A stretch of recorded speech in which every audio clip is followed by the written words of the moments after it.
This week, we're coming back with another 5 movie ideas. We're going to kill one of them and leave you with 4 so that you pick next week's feature film.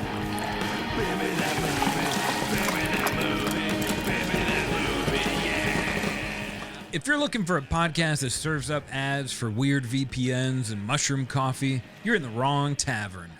That's right. No ads, no mattress codes, no ethically sourced nose hair trimmers, just beer names, movie pitches, and whatever nonsense spills out of our mouths. This is Fast 534, the podcast segment where 5 beers inspire 5 original movie ideas, and you get to decide which one becomes next week's full-blown feature film. So stick around, vote at the end, and remember, we don't sell you things, we sell ourselves for free. Now, let's roll back the sails on the mast, which is a term I learned, and take one last look at last week's High Seas Fever Dream, our feature film, Boots and Buckles. Let's take a trip back in time to last week's winning feature. Was it a masterpiece or a mistake? Ah, yes, Boots and Buckles, the buddy pirate epic you didn't know you needed, with a monkey sidekick, time-warped history, and a dance fight battle that rewrote the world. It was, like you said, Harrison, like Master and Commander kind of meets Bill and Ted if Ted was a monkey, and they had both been raised by rum and spite. If you missed it, don't worry. You just can imagine 2 idiots toppling the British Empire and replacing it with something a little more chaotic and full of dancing. It was a blast. So okay, let's share some of those thoughts. As always, I have a few. John, do you have anything you want to start us off with? Yeah. The greatest part of that whole feature film was the surprise ending you unveiled called the Iron Taint. The Iron Taint. Every Iron lady's got one. Don't let them tell you they don't, folks. Everyone's got a taint. So, okay. Yeah, that's true. Where's that book? I've read Everybody Poops. Where's Everybody Has a Taint? I guess less useful. You call it Wood is My Taint. I can see the cover. It's just a kid sitting Indian style, but you can't see his hands.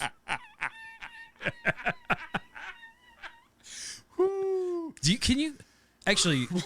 We're getting off track, but taint. When I was in like grade 1 and they told me to sit Indian style, sure, that's what I call it still to this day. And I'm just realizing now they probably wouldn't do that now. They probably don't say 40 that. Years later. Yep. Crisscross or crisscross legs. I think that's what they say. I should know. I have kids, but I don't remember. Cross-legged. What do they say? I don't know. They don't say Indian style. Native American style. Good call out, John. Which also doesn't make sense. That I guess maybe they sat that way, but it also feels pretty human. Like I still like, sit that way. This is how my legs bend. Yeah, I can sit with them straight out and trip everyone in the room, or I can get them a little closer to me. The way they will be a bend. Good person. Right. Sit like a good person. Like a good person who's going to trip everybody. Good point. Good point, John. Yeah. So boots and buckles. Anyway. No sitting. A lot of dancing. Gosh. So I have a few thoughts. So the Iron Taint, loved that. I loved Thatch Crotch's backstory. We got to learn. His dad was a crotch thatcher. Crotch thatcher. And that's a rough gig. You're low on the totem pole if you're the thatch crotcher, the crotch thatcher of the town. It's a really important job though. But they're kind of treated like garbage men, which we treat unfairly. Without them, we'd all be miserable. Yes. They're the knights of the modern era, just like the crotch thatchers were the unsung heroes of the past. Garbage men are better than the thatch crotchers. Yeah, absolutely. Of the past. Yes. You would have balls hanging out everywhere had it not been for the thatch crotcher, which was a very... Right. It's not bad all the time, but it's bad all the time. I almost just said low on the totem pole. Damn it. I think I already said that. I don't know if we could say that anymore either. I don't know. I think that's still true, though. Low on the totem pole was less important. So yeah, thatch crotchers were not a very important job. Low on the dance blacksmith. List. Yes. Still not like you weren't Taylor Swift. Sure. But a blacksmith, your family probably had some respect. Yeah. The people that sewed up your crotch, Your underwear, they were out. they're not even a tailor. Right, exactly. Beneath a tailor, they're the mimes of the tailor world. Now you finish the crotch. It's covered in poop still. That sounds like a thatch crotch problem, not a tailor problem. I did it. These are yours. So anyway, that was fun to build up evil Admiral Gentry Thatch Crotch. I loved the dancing. I love that Buckles maybe was the brains behind the operation. Boots was great too, though. It was kind of a more flamboyant, certainly more dancey Jack Sparrow.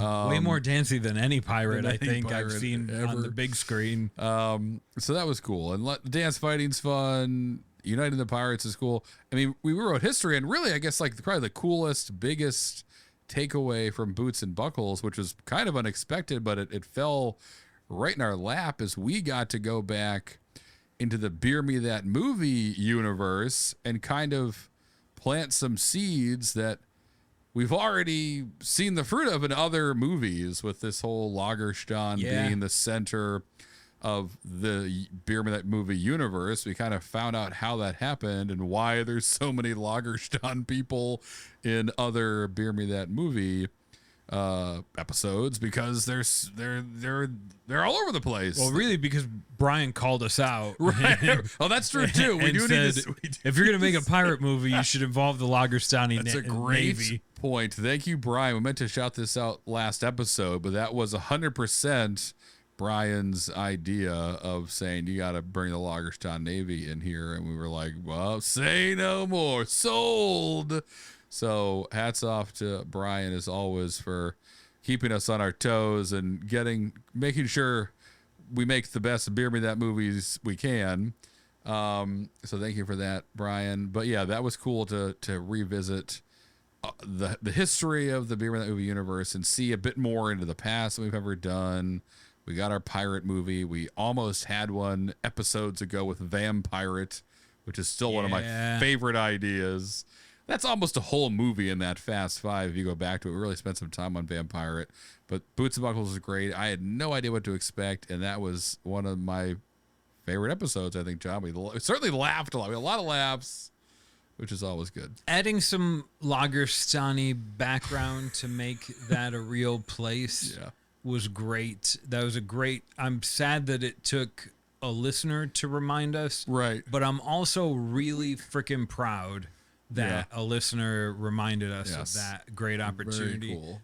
Probably my favorite part of that film in the BeerMeThatMovie universe. The Taint was my favorite part, obviously.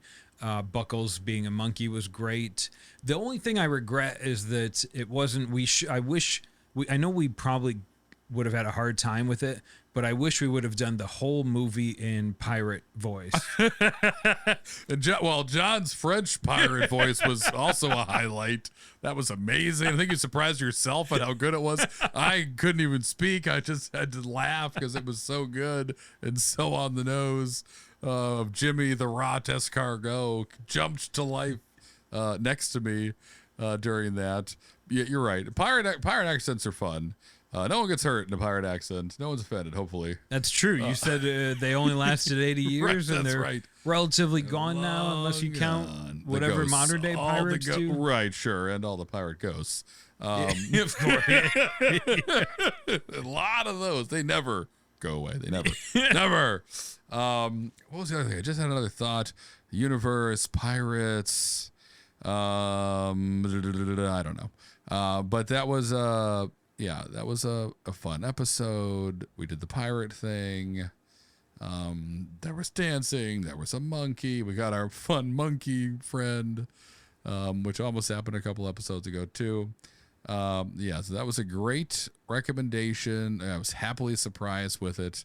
We had it was one of those Fast Fives where we had a lot of fun jokes with it. But when that won the vote, I was like, God, do we even have a story with Boots and Buckles? Or was it just a man and his monkey dancing for money? What more story do you need? Right. And then I remembered your great idea of let's have the pirates unite and rewrite the world. So with history. So that was sick to do. It was kind of fun to run through it almost like I was interviewing you about your experience. If you noticed that feature film sounded a little different and you don't care, great, do nothing. But if you have any feedback or if you'd like more to sound like that, please let us know in the comments or in any way that you can communicate with your podcast friends, John and Harrison. That's right. Let us know. Feedback is always welcome. Here, again, we're really kind of, obviously doing this for us to drink together in my shed, but mostly for you guys. We're, we could do this with no mics ourselves and have a blast. And we have. But happy that we're doing it and it's recorded for posterity, or for at least as long as the internet exists, which could be gone tomorrow, but hopefully it's not. Sure. Hopefully it's not. Hopefully, I think we like the universe or the internet. Hopefully it stays around. But yeah, some good thoughts, some fun times, some swashbuckling adventures and rum and Van. That was the other thought I had. Van was cool. Yeah. Van the man. Van could be another kind of interdimensional sexy nun type character. Maybe we'll see Van. He was the prince again. Of the prince. What was his name? What was his Lagerstani name? That's right. I don't know if we ever said the whole thing. In my mind, it was Prince Vanderpants. That's his Lagerstani name. Vanderpants.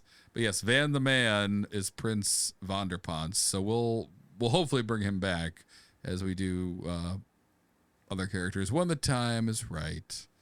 But maybe we can share the love with a sexy nun, and Mr. Vanderpants or Prince Vanderpants, the legend of Prince Vanderpants, can filter its way into some other BeerMeThatMovie ideas. Maybe some we stumble upon tonight. Who knows? But okay, so we looked back. That was great. But as always, we're going to jump forward now.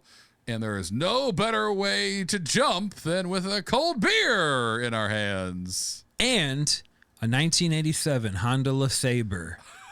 5 doors, all premium pleather, and an AM tape deck that doesn't actually play tapes. Crack this thing open, Harrison. Let's see what we're drinking. Harrison has drank more beer than John. And for that, John will always be a little jealous. All right, John. We have a classic among classics in front of us today with a fun little twist on it we'll talk about today, too. So we are drinking the one and only Narragansett. You're going to need a bigger boat. Lager beer. It's a beautiful can. This isn't what it usually looks like. Correct, but it is what it used to look like. So let's talk about that in a sec. But first, so Narragansett Lager is the name of the beer from Narragansett Brewing Company. It's labeled as like a pre-prohibition style lager. Cool. 5%. Big. From the Gansett themselves. They say, "Hi, neighbor," which is their thing. Have a Gansett. Brewed since 1890 for a crisp, refreshingly, and perfectly balanced lager flavor. And they boldly say, highest rated American lager beer advocate. No idea if that's still true, but we'll give it to them. Exactly right. Who cares? And the reason this one doesn't look like Narragansett cans usually do is this is what it looked like in the 70s.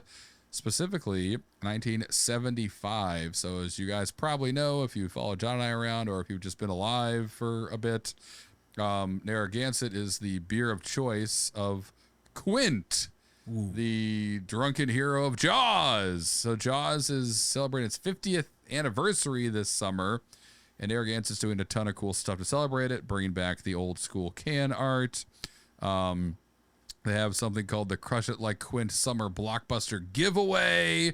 This is not sponsored by Narragansett, but also love telling you guys about stuff you can win for free. Yeah. So drink a Gansett, enter into winning this. You don't even have one. You can go to their website and enter just a forum to win stuff. But basically, if you like get a cool shark labeled can, you can enter in to win like a Weekend on Martha's Vineyard, which is where I don't think neither of our cans have the shark on them, but there's 10 more in my As soon as you said that there was a shark labeled can, I was like, it must be the one I'm drinking. Is it mine? Of course it is. Let me go play the lottery. Yeah, so this is kind of a fun let's hunt for these cans type thing, but you can win a weekend on Martha's Vineyard, which is kind of where Amity Island and Jaws is based off of Martha's Vineyard, supposedly, and do a private Jaws tour. And they have some cool other merch. I'll probably end up buying some of these things anyway. Sure you will. Like this great shark shirt or these socks, or actually I need flip-flops, John. So,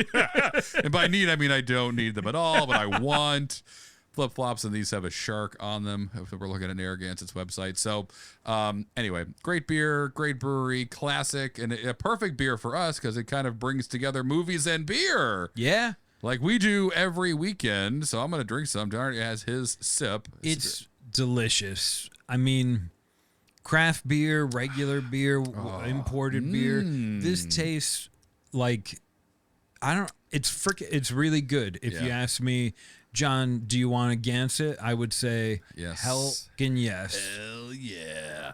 It is good. It's got a bit more flavor. It's cool that it's not a light lager. Nothing against them, obviously.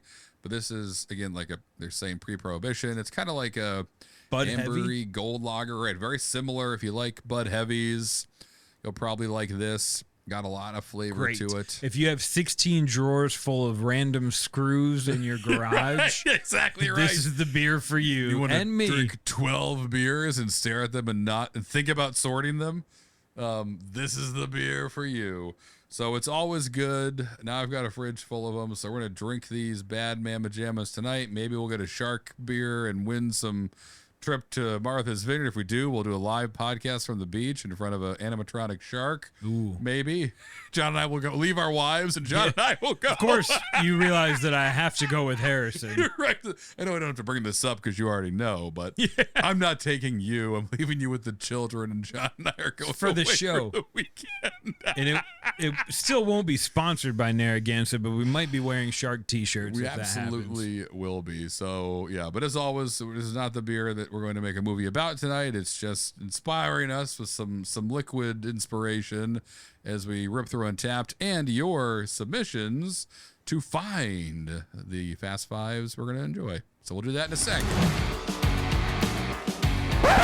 Quick heads up for everyone watching or listening, just to remind you guys that we make a point to avoid running ads on this podcast because, honestly, they suck. So instead of wasting your time with ads, we will waste your time to ask, plead, and beg for you to send us a comment. Tell us what you like or don't like. You can find us on all social medias, but we prefer Instagram. Or if you really got big balls like Quentin Jaws, head over to speakpipe.com/BeerMeThatMovie, and you can leave us a voicemail, and it's very likely that we will play it on the next podcast episode we record. Indeed. Speaking of which, we actually have a favorite beer, a user-submitted beer, queued up to jump into and be the first beer of the Fast 534, John. So you got to fire up that 1987 LeSabre. Made by the hatchback Acura. Acura LeSabre with the inline 6. 3-speed manual. 3-speed or a 5-speed. You can have it in both or one. Really just 5-wheel drive. Never get out of first gear in that thing. Yeah. But you don't need to. It's better when it runs loud. Of course, and hot. It was the last diesel Acura made. You have to burn out to get out of the driveway. Anyway, so we're going to shift gears into Fast 5 and go make some movies.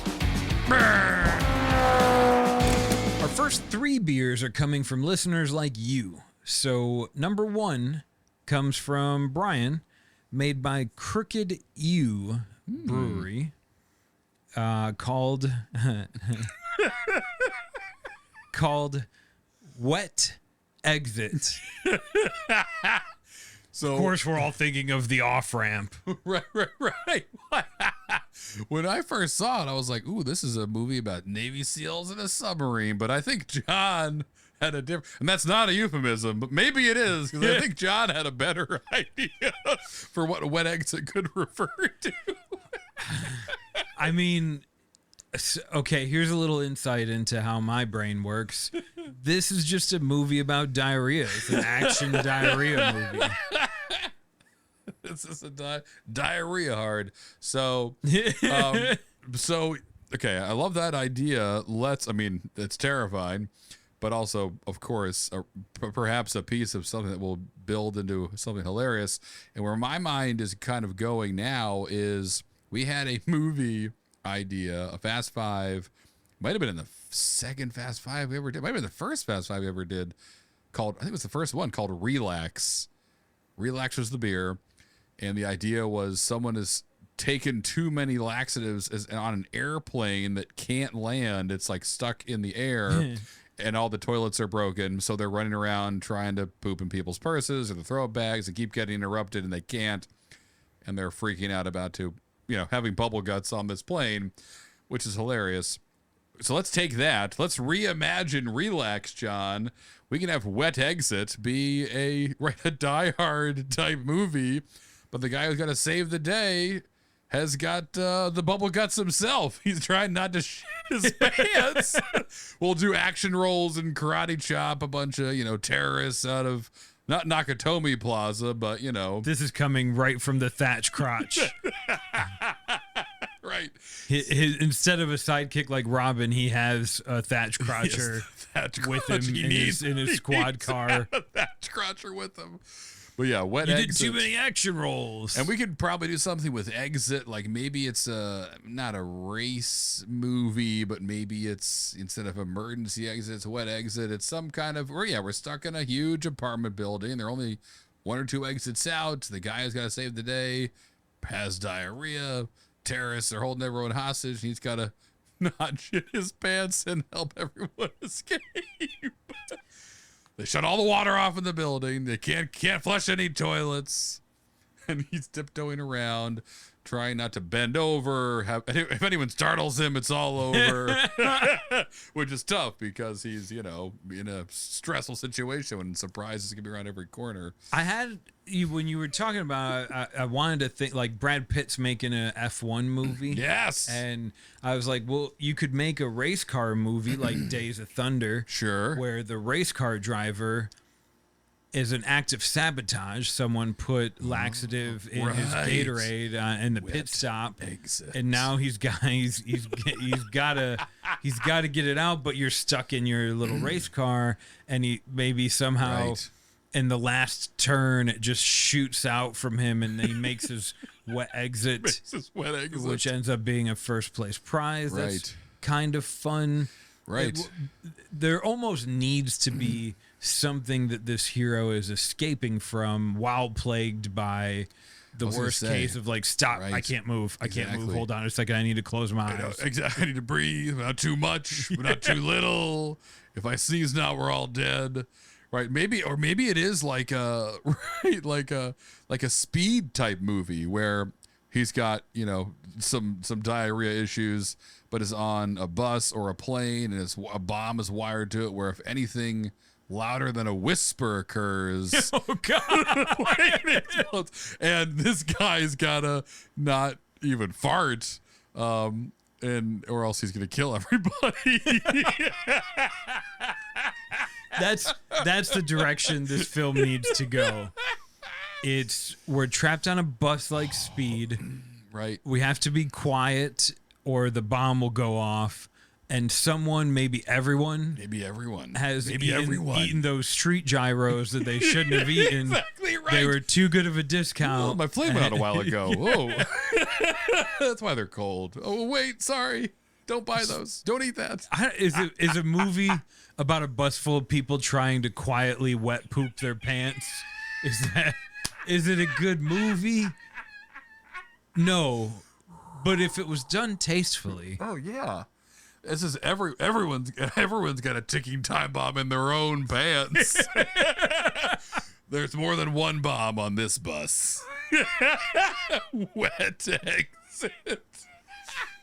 The bus driver needs to get to like exit 147 off the Jersey Turnpike or something. That's at some point they decide, okay, if someone's about to fart and they can't hold it, we'll band together and throw them off the bus. They're just kind of slowly killing people. And their last thought before they die is they're shitting their pants as they fly through the air right on the Jersey Turnpike and land in a bridge embankment. And eventually they learn that if they combine enough people, they'll be able to create an oil slick. Right. Only it'll be made of wet poop. And that's enough to like tour the tail car that's got their finger on the bomb exploder. Right. He crashes. Right. They have to sacrifice a couple of people. Bus is leaking oil, it looks like. God, doesn't smell like oil. Yeah.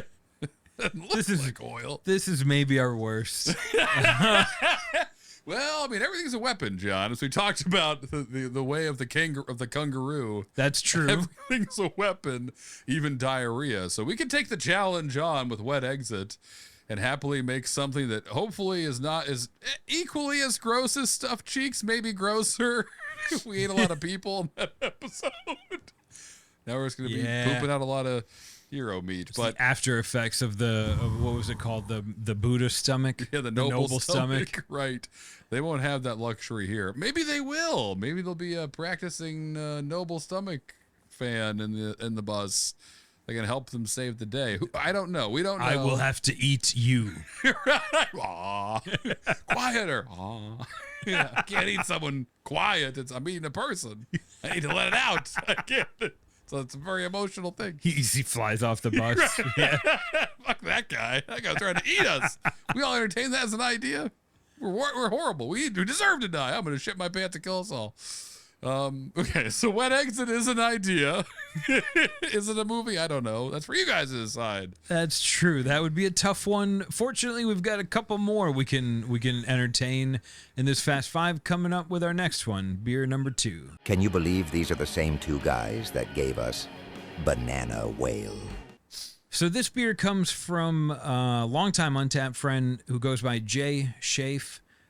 Checks in a lot of beers, but he does it very methodically. Like he's like a month of working on Untappd and then takes some time to himself. Yep. So Jay gives us a beer from Dissolver called Moraxe, which is maybe a lumber. Here's what I get, Harrison. I get a lumberjack movie first, and then it's just a movie about a lumberjack that needs to survive or something like that. Sure. Could be Paul Bunyan-y. I get like a cursed blacksmith with every time he says more axe, his hands turn into axes for a week. I don't. Yes. Okay, bad. And so then I get away from axes altogether, and I think Harrison can probably turn this into some sort of rock and roll axe sort of thing. And that's where I let you do your magic. A magical axe, a magical guitar, more axe.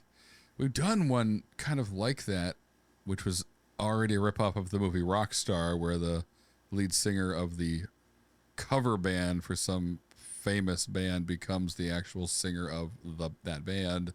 Maybe something like that, but something like School of Rocky, kind of, which could be fun. I need more axe. Someone gets to stand in for the lead guitarist of some big band and it changes their life. The other idea I had, which is a little bit of a stretch, but I think it kind of works for this, John. Okay. Is let's stay with me on this. See if this is gonna tickle your fancy. Let me have some Gansett. Yeah, have some Gansett, and let's see if we can. If this tickles your Iron Taint, so. Holy shit. I almost had to buy you a new microphone. Oh, God. All right, so we know the story of, I think you're going to see this right away, the story of the Lorax. And for those that don't remember, the famous Dr. Seuss book about the Lorax who speaks for the trees and is all about saving the birds and the bees in the forest, and these greedy humans come in and cut all his trees down and make Greta stupid Thunberg sweaters. Of Dr. Seuss. Sure, yes. So Lorax, he's protecting the forest. Well, the antithesis to the Lorax, of course, is the Moraxe, John. So the Moraxe is a creature that wants to cut down all the trees and is the Lorax's arch nemesis. And so we get to once again jump into the world of Big Nose and Bambi's Revenge and stuff. This isn't a Disney movie. We can jump into a world that already exists where we've got this kind of eco-friendly Lorax creature fighting against humans. Now he's got to deal with the Moraxe, a force to be reckoned with that's trying to destroy all the forests as well. And we could like darken the hell out of this. The Moraxe could be like a grim fairy tale. Exactly right. We could get real deep and real dark, and it could be like that toxic sludge from Fern Gully that just eats all of Fern Gully. You know a lot about the Lorax and Fern Gully. You're a good dad, Harrison. I was gonna say, I watch a lot of cartoons. It's real hard. I'm out of my league.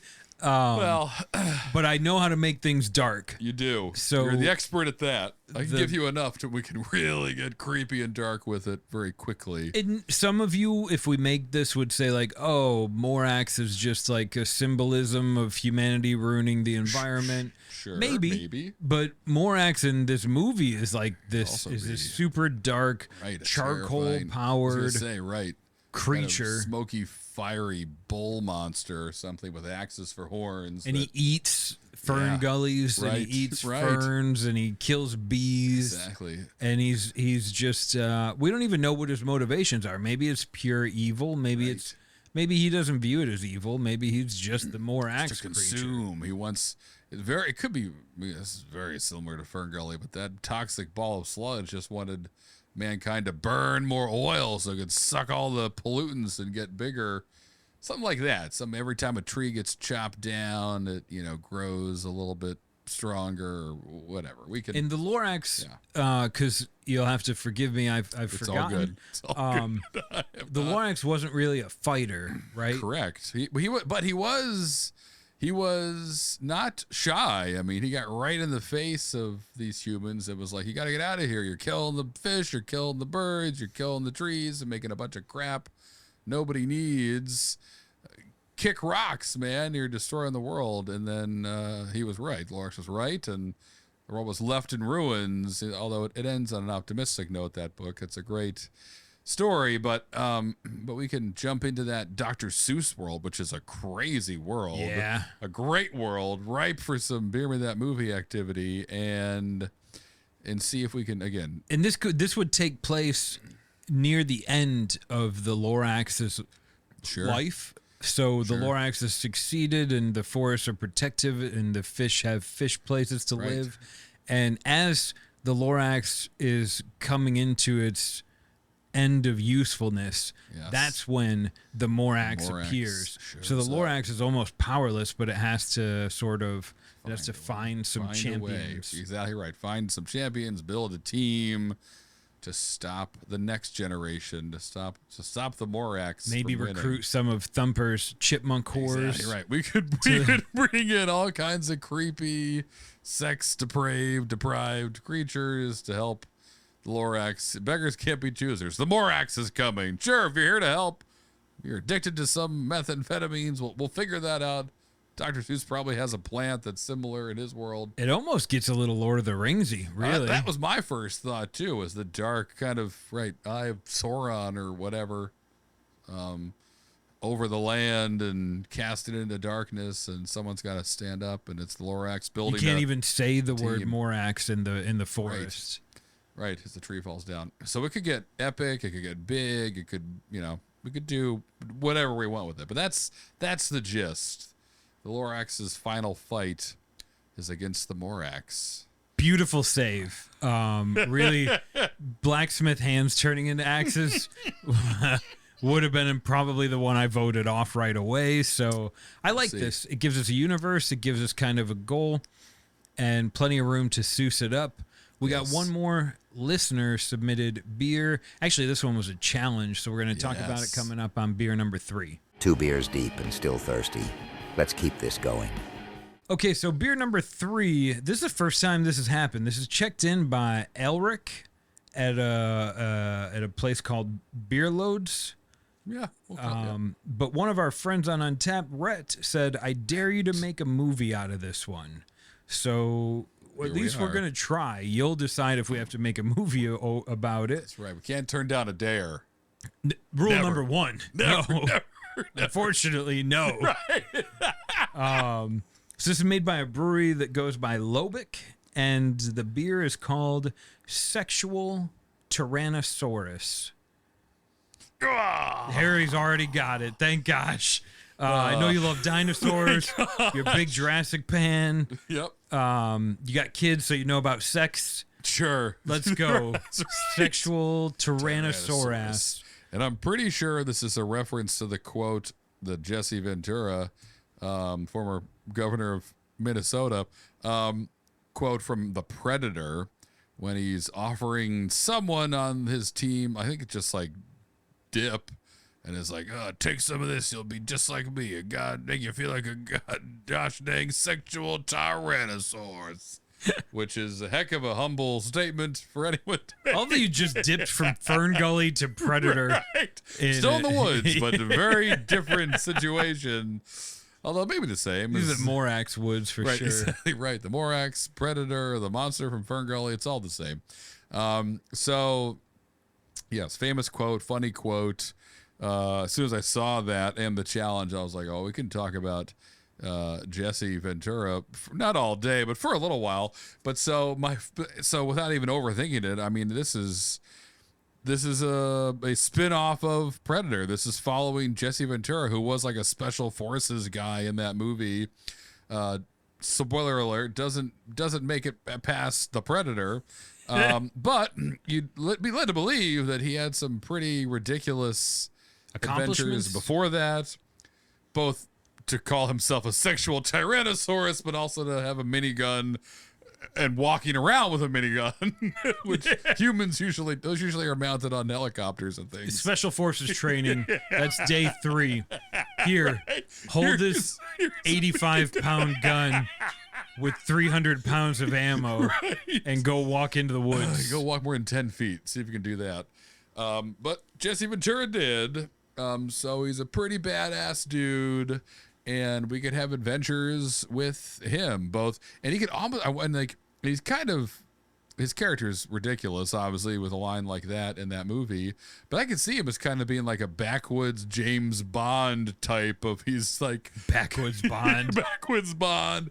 He's going on missions, but also, you know, making out with the hottest lady in whatever forgotten town he's in to save. He joined the Special Forces to check his box in every country that he couldn't legally fly to. Right, exactly right. I heard there's something nasty going on in Taipei this week. I gotta go check it out. Yeah, I'm gonna catch it myself. Give me that dip. And so I know we're light on the details, but that's the high level breakdown of it. Is we got Jesse Ventura. He's a badass Special Forces dude. James Bond, but the James Bond grew up in a trailer park, and we could have fun with that. Build the origin story up of a guy who had to be badass enough to be called in to kill an invisible alien, right? Like they, you know, that's a short list of people, and he was on it. So let's find out why, and go on a wild adventure where Jesse Ventura is saying ridiculous lines. All doped up on nicotine with a minigun, just mowing down trees in the forest. And probably other stuff too. Yeah.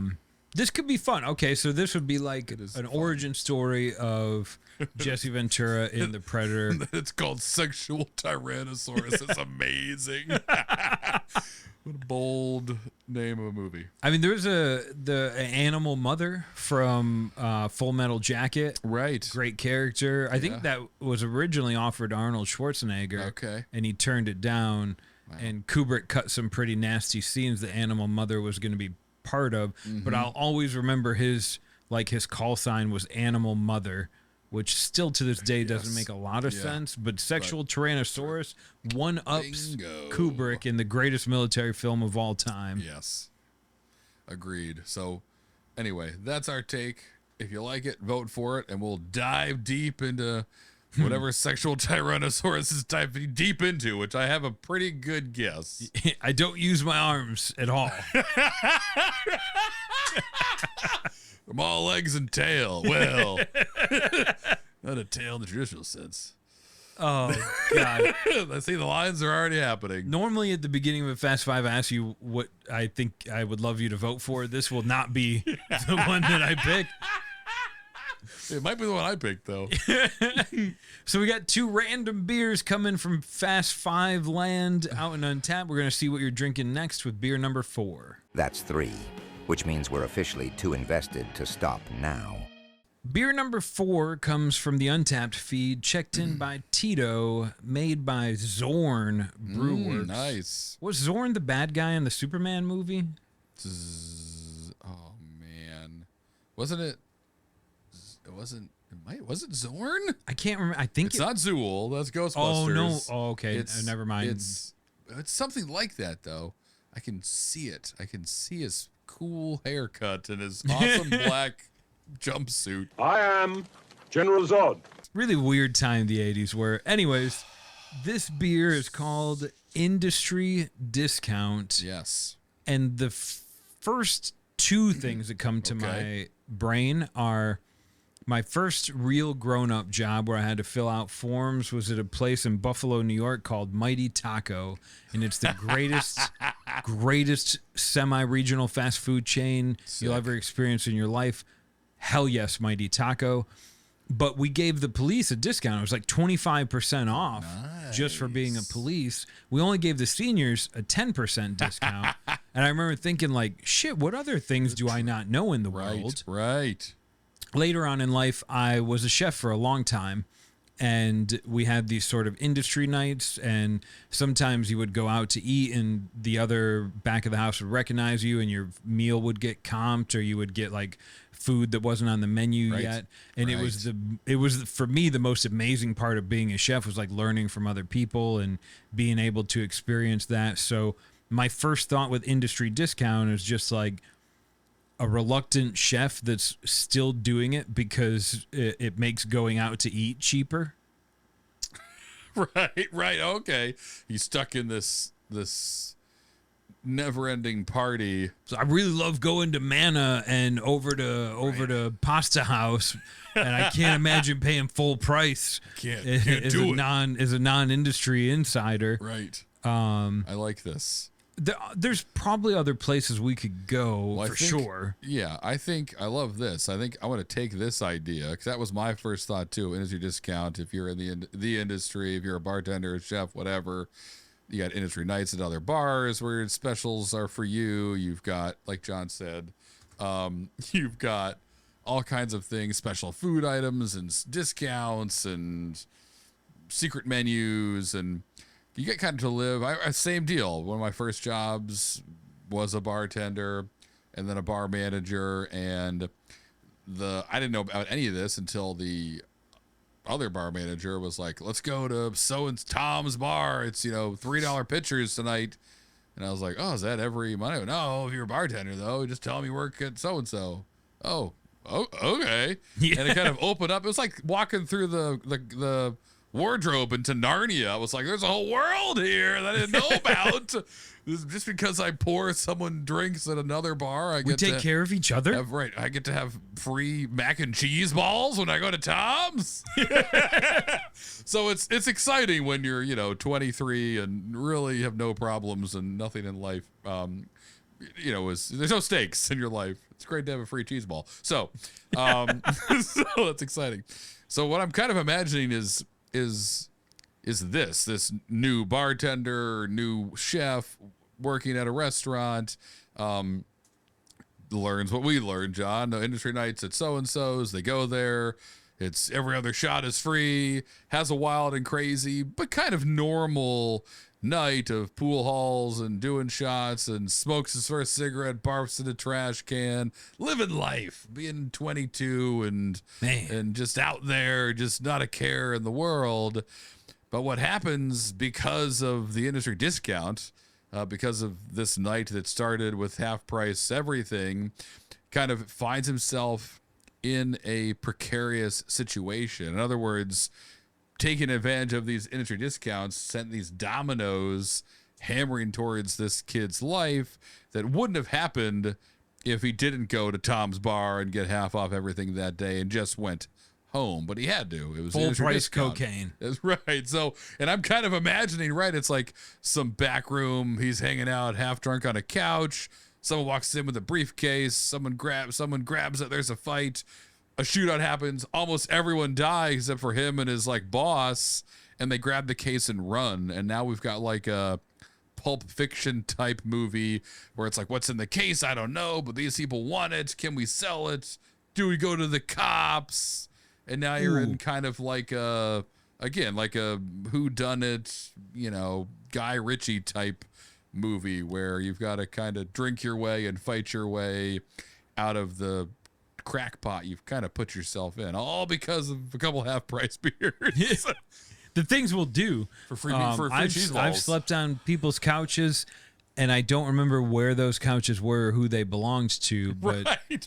I was in the industry with them. That's right. So That's all that mattered. and it was good. It was a good time. I'm really nostalgic for that now. Sure. As you mentioned, like the shootout and stuff, I think if we keep it kind of chefy, he gets to the back room. There's probably a poker game happening because, Always is. eventually this place is going to close. We'll put out a tray of apps and we'll keep playing poker until, our shift doesn't start until like 4 o'clock in the afternoon or whatever. So we're good.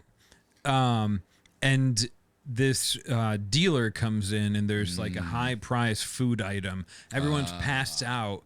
And this chef now has the opportunity to take the delivery of these Portuguese baby eels, which are amazing. If you've ever had the opportunity to eat one and you passed out, you're a fool.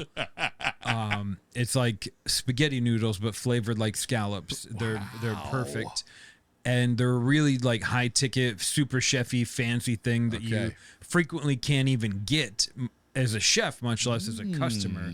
And so he sees like these get delivered into the back door of the kitchen.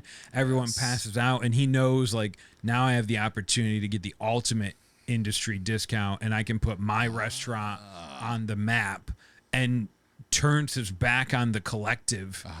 And now he's kind of branded as an outsider. He's not a real chef anymore. Stealing the Portuguese eels, baby eels. I like that. We can keep him food focused, and he can then get on the wrong side of the food mafia, or we could again build this out a bunch of different ways where now he's ostracized himself. He's maybe was too greedy when he shouldn't have been, and what are the consequences of that? What chef hasn't catered somebody's fucking 13th birthday party for the fishmonger to make sure they get the best soft shell crab or whatever it happens to be? Right. It's a world of favors, and you scratch your back, I'll scratch yours, and this guy kind of jumps in the middle and disrupts everything. And so what happens? What are the consequences? We could explore that world. I think they turn into the bad guy too. Like this might be the first time the protagonist ends up being the bad guy, but then we have to find a way to make this could be fun. It could be fun. I agree. It would allow us to go somewhere else, but hang out in food land, which we know a bit about. And I'm a hot dog chef. That's right. Okay. All right, cool. I'm not mad at that. Put him in the water or take him out of the water. Put him in a bun. Okay, chef, whatever you say. These baby eels, someone are out of this water. And then stop swimming. It makes the hot dog better, I guess. Tiny I don't hot know. dog. $13,000. They got to do something.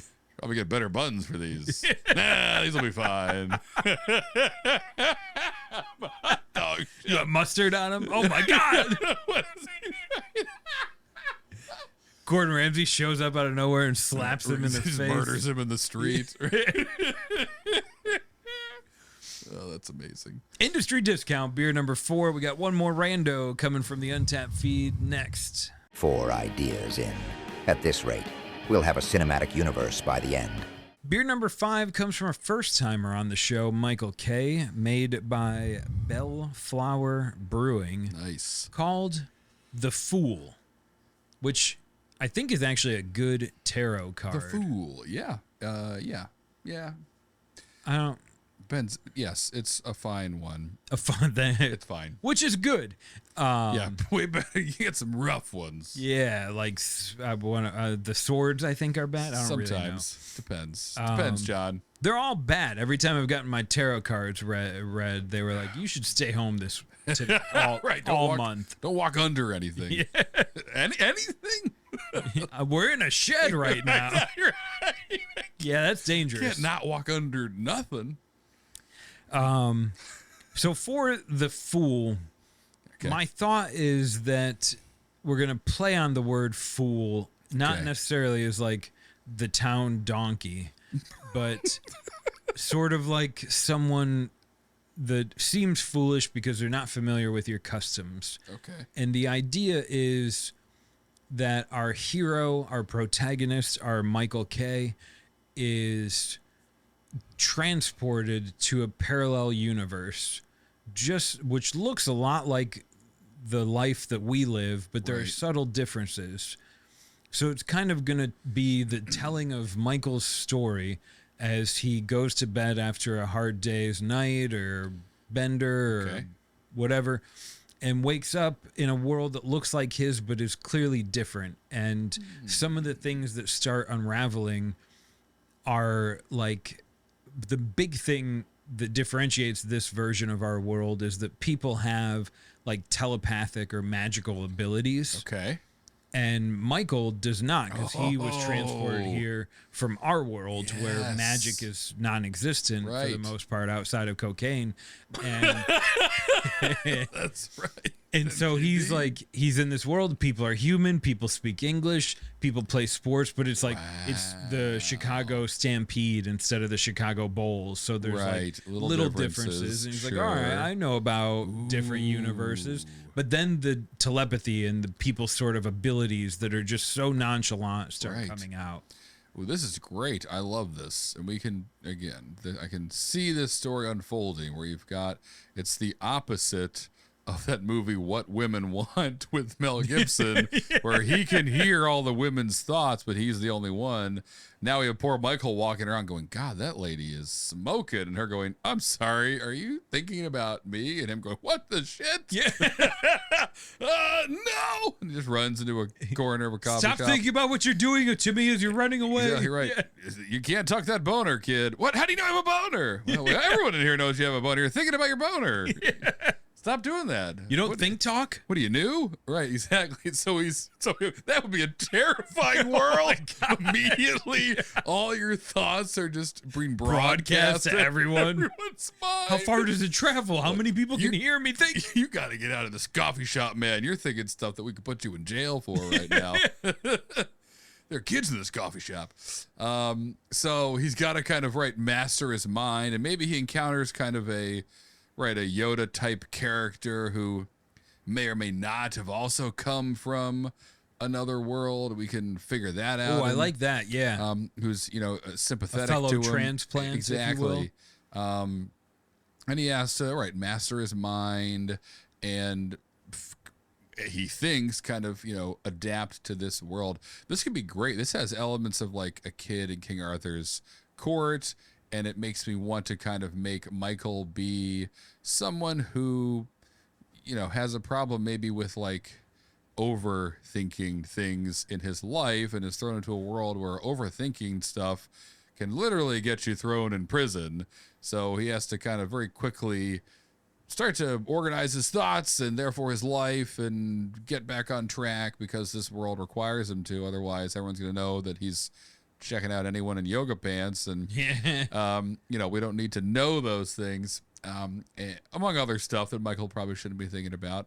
And it can become a whole life lesson thing. We can go funny with it. We can go liar with it, which is also funny. I can see the broad strokes and where we could have a lot of fun and a lot of laughs, putting the fool in a place that he's really out of his element. And then what happens next? Does he get to go back to his life? Does he have to learn to live here? Does he go somewhere else? Who is this Yoda type character? Yeah, I love this. I think right off the bat, I think he has to make a choice at some point if he wants to be able to go back or not. Sure. Oh yeah. Maybe he has the ability to earn or unlock a special power of his own, but he doesn't know what it's going to be. And maybe it's a brand. Like, there's a lot of fun that could be had with this fool who is just a bit different. Exactly. He could go back to his own timeline, but now he's learned how to read people's thoughts. And so it ends with him. It's the Mel Gibson character in What Women Want. It's just a prequel to What Women Want. I'm going to start a marketing company and date Helen Hunt.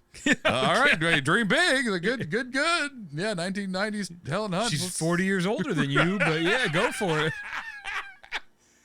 Yeah. That turned out to be kind of fun. Oh, yeah. I want to see what happens to the fool and what the heck we could put him through. Yeah. It's going to be a lot. Hopefully a good Act 3. Thanks for the check-in, Michael K. Heck yeah. That's our 5 points. So at this stage in all of your lives, you've heard us pitch 5 beer names for movie ideas, something like that. And yes, Harrison, as he always does, is going to go ahead and take one of them out. Which one do you want to get rid of, Harrison? Well, real easy question. This is the worst part of the show. So we have Wet Exit, we have Moraxe, Sexual Tyrannosaurus, Industry Discount, and The Fool. Well, I really like The Fool. I think I like Industry Discount. Damn it. Those are the 2 non-user submitted ones, so we might be like last time. The users are submitting harder beers. Right. Yeah. I think Sexual Tyrannosaurus is worth saving. Okay. It could be fun to do a backstory of a character that we know dies. Yeah. Right. And figure out what the hell Sexual Tyrannosaurus comes from. Hillbilly James Bond is the whole vibe that I want to see that. I just sleeveless shirts instead of tuxedos. I like your Bush Name's Light. Peyton. Shaken, not stirred. Thelma Mon Peyton. Okay, I like that. Keep that. So we got Moraxe or Wet Exit. Wet Exit was fun because it's a diarrhea movie. Love it. But Moraxe felt like it had more bones to actually make a movie out of than people on a bus that can't poop but have to poop. You're probably right. I love Wet Exit as an idea, but funny as hell. Or I was gonna say, how by the time we throw the 5th person out of this bus as he shits his pants flying into a tree, I think that joke's been played. We probably would do ourselves a disservice to not kick Wet Exit out. All right, cool. So that's all right. So that we did it as we always do. We called the herd. Wet Exit will stay on the bus and hopefully not poop its own pants and get to live to see another day. And we will stick with Moraxe, Sexual Tyrannosaurus, Industry Discount, and The Fool as the 4 options to vote on this week. And only one will live and become the feature next week. So head over to Instagram where Harrison makes a post the moment this episode releases. There's a poll at the bottom of that post so you can weigh in on which one of these is going to become our next episode. Indeed. So we'll be back next week to build it out. Until then, stay weird, stay hydrated, and for the love of hops, peace, punch, give me your crush it like Quint. Your Sexual Tyrannosaurus. Yeah, it's better. Bus diarrhea. That's just, what bus isn't? What